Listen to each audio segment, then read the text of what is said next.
Welcome to this week's edition of Good Books Radio. Audiobooks.com is the chief underwriter for Good Books Radio, which is produced by UTRGV Media Services for Rio Grande Valley Public Radio. And now, here's your host, Dr. John Cook. Welcome once again to another edition of Good Books Radio. I'm your host this week, Dr. John Cook. Good Books Radio is a production of the University of Texas Rio Grande Valley as a service to the community and to public radio. With me today is a prolific writer. Her name is Elsie Van Savage. Her next novel is Frances, and it's being edited. Her column, Elsie's Take, appeared in the Times Record, Brunswick, Maine, for over 30 years and is now featured weekly in the Coastal Journal out of Brunswick, Maine. Her stories and essays also appear in Maine Seniors Magazine.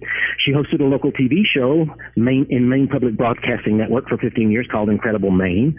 She's a collaborative writer as well as a solo writer, and she co-wrote a book on Marilyn Monroe with Marilyn Monroe's first husband called To Norma Jean with Love, Jimmy, and that was featured on E! and TV Guide and Larry King Show in Bill Green's Maine. She's written other collaborative books. She has had articles and short stories published in magazines, press magazines, anthologies, and books. She writes rhymed and rhythmed poetry and has included these in a book called Elsie's Take, Poetry. She still does readings around Maine from her poetry, columns, and books, and a how-to book called How to Paint People's Life Stories is being updated. She's just a terribly prolific person. She's currently doing some smaller one-subject personal big paintings as well as paintings in that genre on many wonderful songs of the Great American Songbook, the Gershwins, Cole Porter, Irving Berlin. Born in Staten Island, New York, she's lived in Brunswick, Maine since 1974 with her husband, Stephen. They've been happily married for 60 years. They have 3 sons and 6 grandchildren. That's an impressive bio. Elsie, welcome to the program. Thank you, John. I'm fascinated by listening. Did I do all that stuff? Wow. All that and more. I cut it short. I want to say a word to my regular listeners because you know from listening to the show for the last 11 years that I never do a fiction work. But when I got this promotion on this book by Elsie Van Savage, Queenie, I decided it was time to give it a whirl.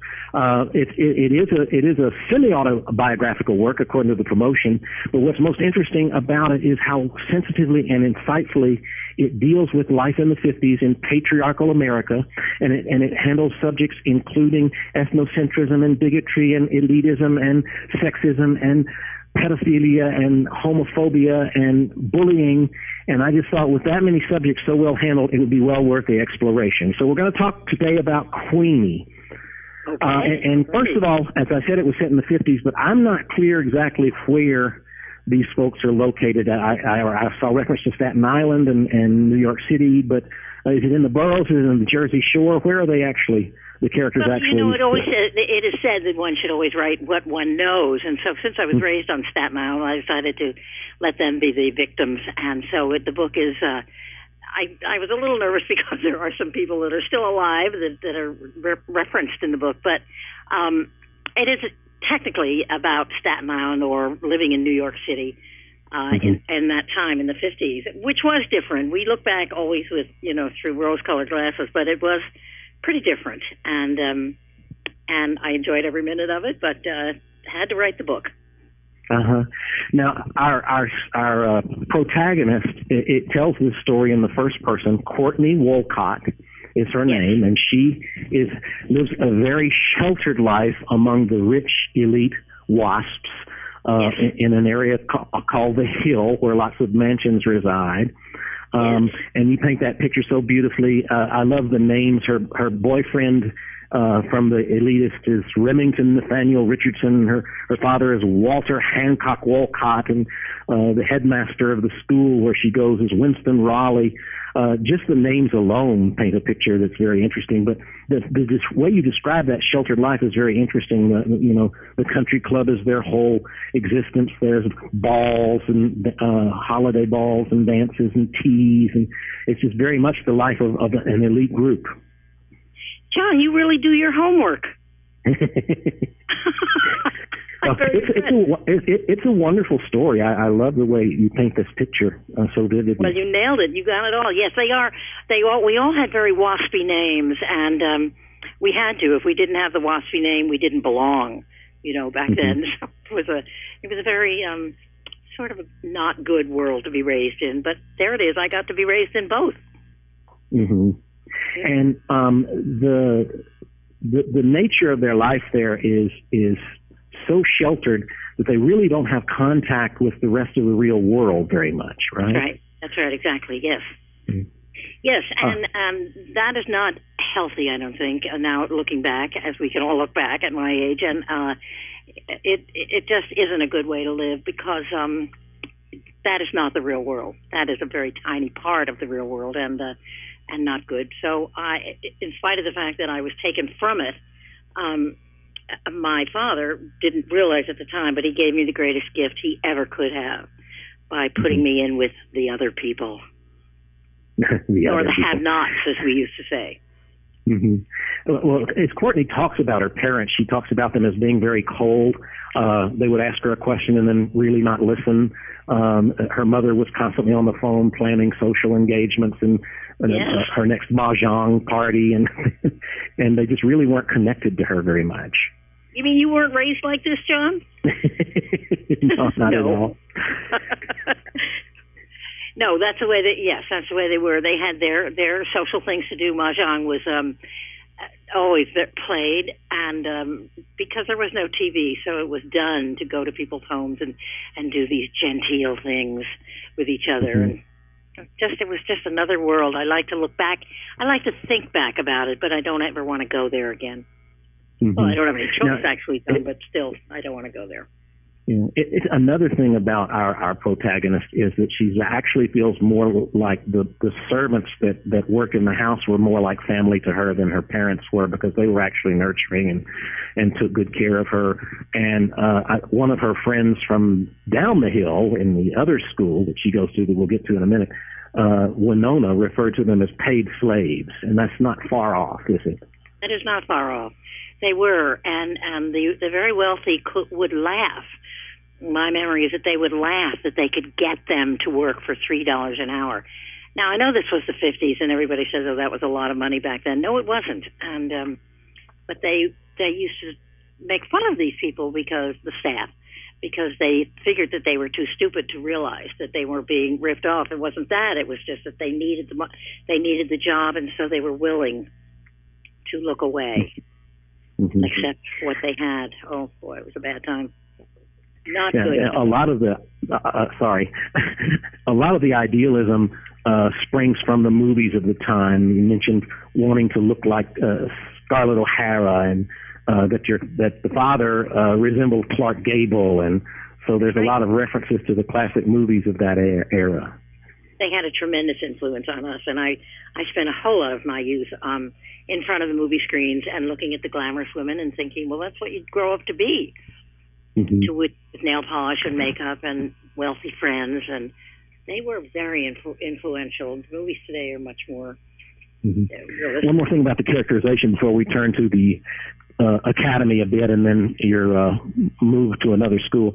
The characterization of your parents and their relationship to the servants was really interesting when you talked about the mother really being so proud of her rose garden, but she did very little to take care of that, and even when she had flower arrangements, she had the servant Emma go up and down the stairs to take them into an area where they'd last longer, so that people would be impressed with the roses that came out of her rose garden. And I thought that was, and that Emma would in fact do that dutifully, even though it was a lot of work and very taxing, just because she knew that if she didn't do it, somebody else would get her job. Right, and when I look back and I think that I just sat there on the couch and watched all this happen, it never occurred to me that this wasn't really right, that this poor black woman, Emma, whom I adored, was trudging up and down the stairs with these flowers from, yes, John, the picking garden. You had to have a picking garden. One stayed on display all the time, and one was for picking. And, that's what you did. The staff, I don't think those people could have survived without the staff. They really couldn't. I think back very fondly of those. And they were all black people, and they were so kind to me, and they could have been, mean to me, but they were never respectful, kind, and loving. So I got lucky. Yeah. Now, the academy where Courtenay was going to school through 10th grade is a very elite school of these country club goers with classes of about 10 students each, all pretty much WASPs. And the principal, Winston Raleigh, had a vicious temper, But other than that, it was a very interesting place. I mean, they were on the honor system. They could walk the halls without a hall pass and things like that a lot of students are not accustomed to. That's right. That's right. It was quite different, and from public school certainly. You just raised your hand if you had to. You could just walk out of the classroom, go wherever you wanted to, and come back, and you were expected to behave. And John, guess what? Too, back in the private school days, when a teacher or an adult entered the classroom, you automatically stood up. Can you imagine doing that today? Yeah. I can't, but you did. I remember when the transition was made. Well, let's talk about the transition. Her father said to her, he called her in to have a serious talk with her about how they were hurting for money. He'd made a bad investment, and the company had gone bankrupt, and so they were going to have to tighten their reins a little bit and maybe let go of a couple of servants and sell off a couple of cars and have fewer parties, and that she was going to have to go to public school. And so crestfallen to hear those words, public school. Terrifying, absolutely terrifying. Because up until then, Courtenay had looked down her nose, as they say, at public school kids. They were called, for some reason, we called them the cheap kids. They were called cheap because to us, they looked cheap. So that was the bad insult. But we really thought we were a lot better than they. But I learned. Mm-hmm. Mm-hmm. So let's take us now into Newtown School. The first day was incredibly traumatic as Courtenay goes to the bus stop, and all the other kids basically ignore her at first, and she really doesn't even know how to act to get on the bus, right? John, these memories you're bringing back, yes, it was awful. Mm-hmm. Terrible, but, you do it. And a vivid scene, she fell into the lap of a large black woman, Winona, and it scared her to death. She wasn't even sure she should take a seat. And at some point she introduced herself, and eventually Winona turned around and said her name, right? But that was like grudgingly. Yeah. As she was walking away, she just yelled it over her shoulder, Winona. Mm-hmm. And Courtenay said, what? And there it was. But that's how it was done back then. And Courtenay was so glad to have that bone thrown to her at that point. Mm-hmm. Winona was a hero. And we do want to get to her heroism, but I skipped a part where you went to register at the school, and the lady that was there was not very welcoming until you asked to be at least shown around the school so you know where things were. Yes, that's right. And I still can't pronounce her name. I still can't do it. Long Italian name. I could write it out, but I could never say it. Uh-huh. But she did. She did begrudgingly show me around the school a little bit. So I got to say she. So she would not get lost the first day of school. Uh-huh. So in the school, it's very odd to be the odd person that no one knows and referred to all day in the first day as the new girl, calling attention to the fact that she wasn't part of the group. Right. The school bus passes by the Catholic church, and all the Italians cross themselves, and awkwardly she crosses herself too, not knowing what to do. That's right. It's interesting how it becomes very difficult to fit in when you don't really know how. That's right. It is. It is hard, but it's what is the old expression? Being thrown to the wolves, or however you suddenly learn how to cope. Human beings can sort of make it happen. Well, kind of. Mm-hmm. She tried. Yeah, so there's several ways in which the protagonist chooses to fit in. She joins some clubs, gets involved in journalism, tries to talk to people a bit, but in the early going, it was so tough that in the lunchroom, she didn't know where to sit, and finally, accidentally sat in somebody else's chair who had gotten up to go get something else and was told to get out of the chair, and for a while ate her lunch in the bathroom in a stall until she got discovered there one day. Right. With the feet drawn up so no one would know. Oh, dear. Mm-hmm. That's what we do in life. But, yes, that's what happened.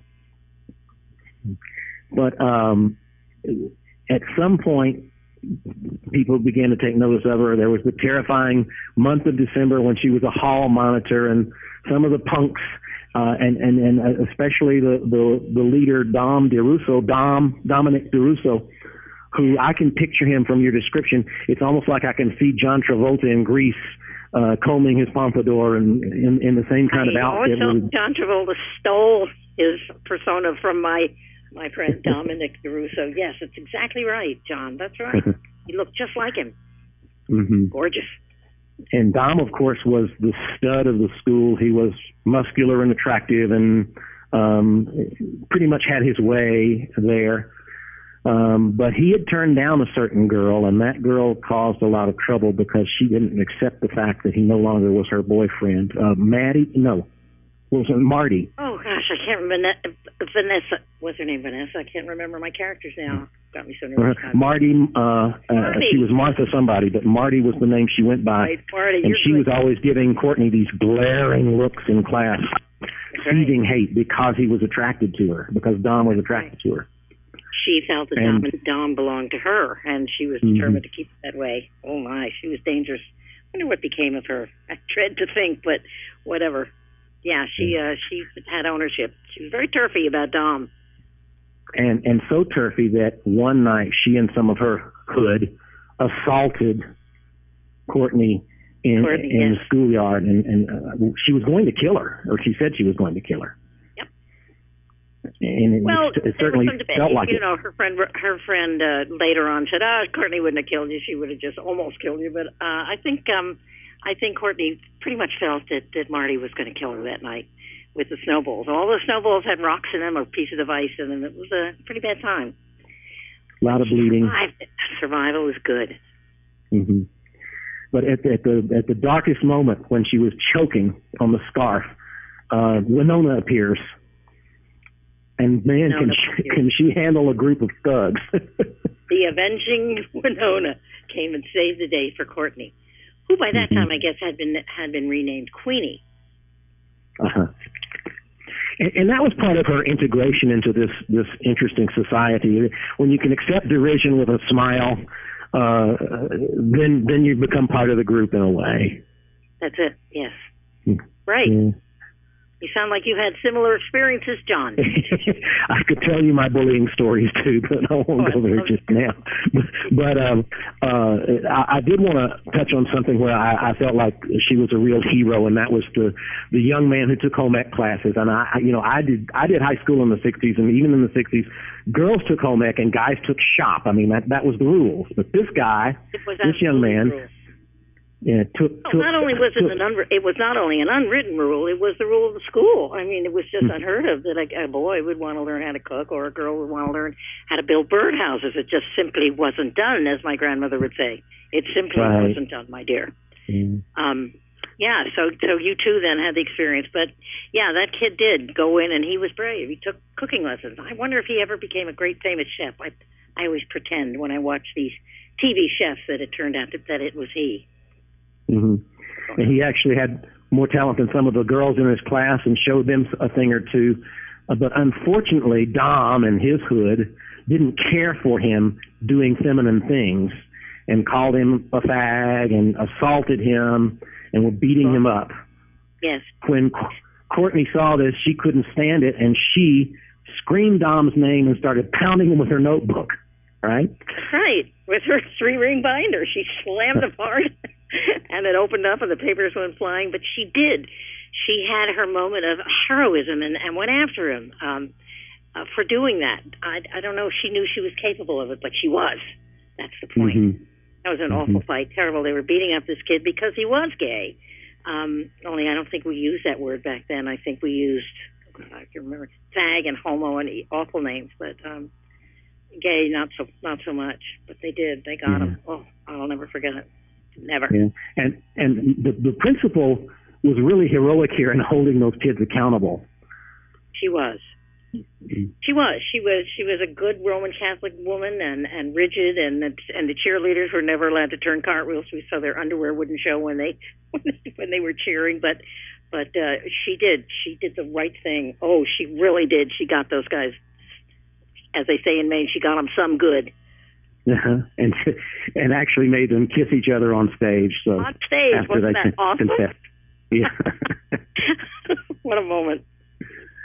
Well, so our heroine is making her way through this and beginning to understand different ethnic groups a lot better and beginning to accept people and their differences.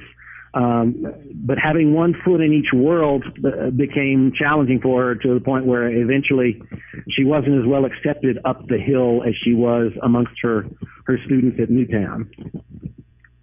Yes, that's true, and I wanted to be careful to not write as though all rich people are bad and all people who aren't rich are wonderful people. It's not the way it is at all. But Queenie, really, to this day, John, has difficulty knowing exactly where she fits best because she likes them both, but she kind of favors the less fortunate people. Mm-hmm. Even to this day, John.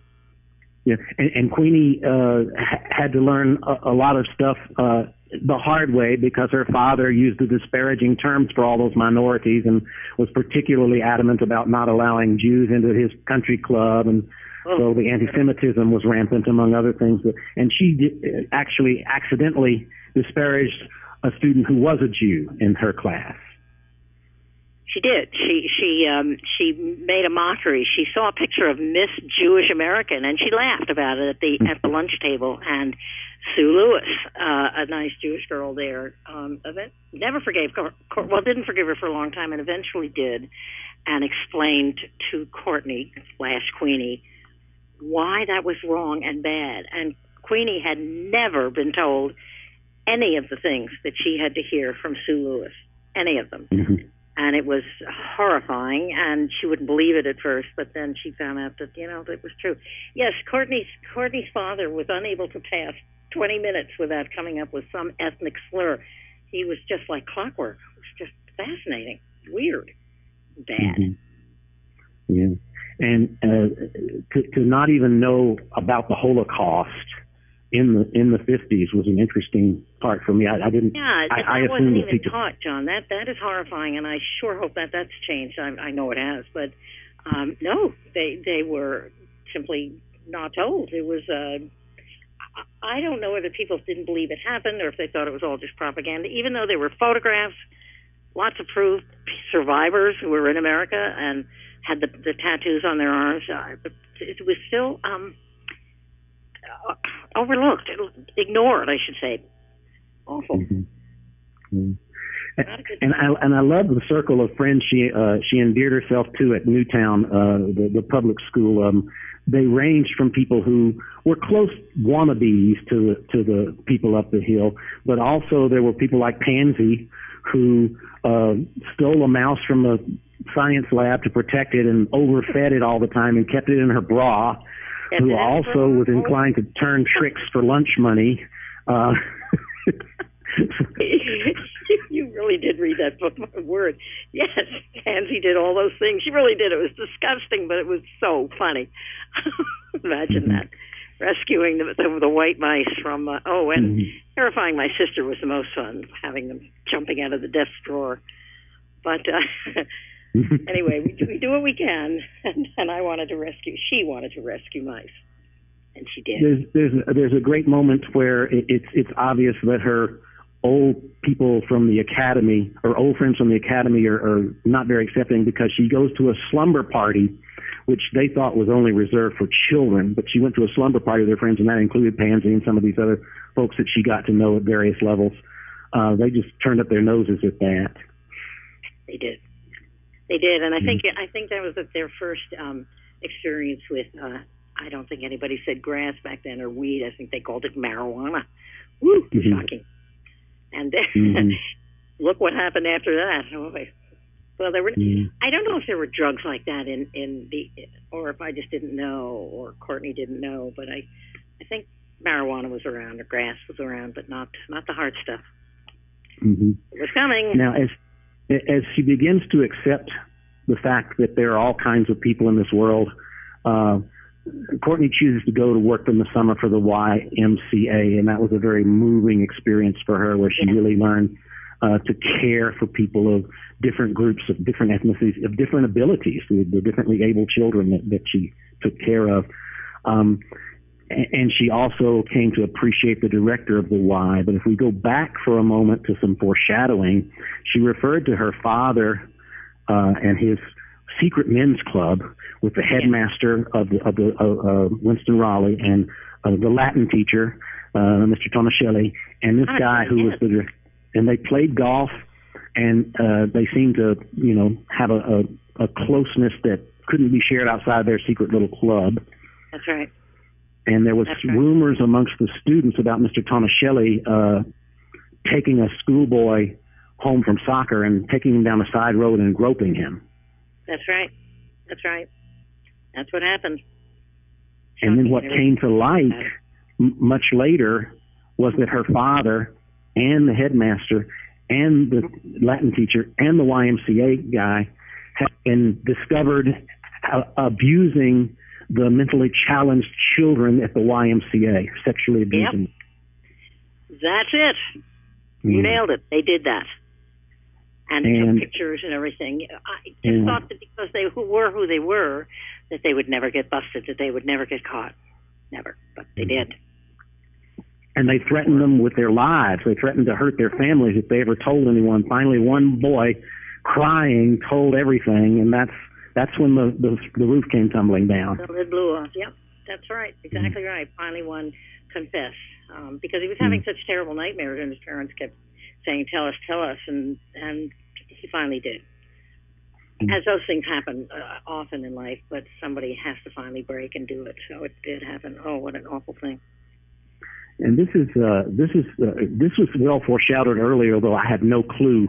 But when I was reading about Helen and Walter talking about this problem that she thought he had handled, and it was no longer going to be a problem, I had no idea what the problem was at the time. But they had been very cold to each other all their lives, as well as to Courtney. Yep. And so it finally when it comes unglued, it becomes apparent what all went on there. Yeah. But they got caught and it got corrected, I guess. But I'm sure those kinds of things still go on. I hope not, but they do. Yeah. So they do. Yeah. And Courtney was a survivor. She said, it's not my fault. And there were people that would go on to reject her as a result of that, but not everyone, because they said, right, it's not your fault. You're not responsible for what your father did. Yes, right. And it was usually the people, the have-nots, as my father called them, that were understanding and accepting and good to her about it. The other ones, not so much. Yeah, and I grew up in a segregated WASP neighborhood, but we never used the words Nook-D because we weren't that elite. But I love that "not of our kind, dear," which applied to everyone else, right? And PLO, people like ourselves. That was always, we would be asked if we met some new people inside in that circle, are they PLO? And if they were not PLO, out of the circle. And I mentioned at the beginning that this book talks a little bit about the patriarchal society at that time, and Courtney faces a little bit of that because she wants to go to school and be a journalist. And that's just not done. You're supposed to be a nurse or a secretary or a teacher if you're a woman. The big five, John. It was secretary, teacher, wife, mother, and nurse. Those were the things that proper young ladies did back then. But to be a journalist was just shocking. I mean, who did that? That was for men of questionable reputation. Very hard. And Aunt Esther tries to talk her into going back to the society and taking a summer in Europe to find the right, legal partner for her life. But she decides to go ahead and do the journalism thing. And as it turns out, the book ends, introduce her 44 years later, going back to visit the old schoolhouse, which is no longer a schoolhouse. But she grew up to live happily ever after, it seems to me. It seems. So far it's working out, John. It's pretty nice. Yes, I was offered a trip to Europe, so I would not get involved any longer with the man that I'm still married to, and I turned it down and never looked back. And there it is, 60 years later, this August. tremendous. Nice to win. Unfortunately, that's all the time we have, but I hope our listeners have appreciated how rich this novel is. The novel is Queenie. The author is L.C. Van Savage. It's a great read. It's a page-turner. You can't put it down once you pick it up. I'm your host, Dr. John Cook. L.C., thank you so much. This is the best interview I've ever had. You read every page. Thank you, thank you, thank you. I did, and I loved it. I want to remind our listeners, if you don't catch our regularly scheduled broadcasts, you can catch up with our program on our YouTube channel, Good Books Radio, Strong and Cook. Thanks for listening. Make it a great day.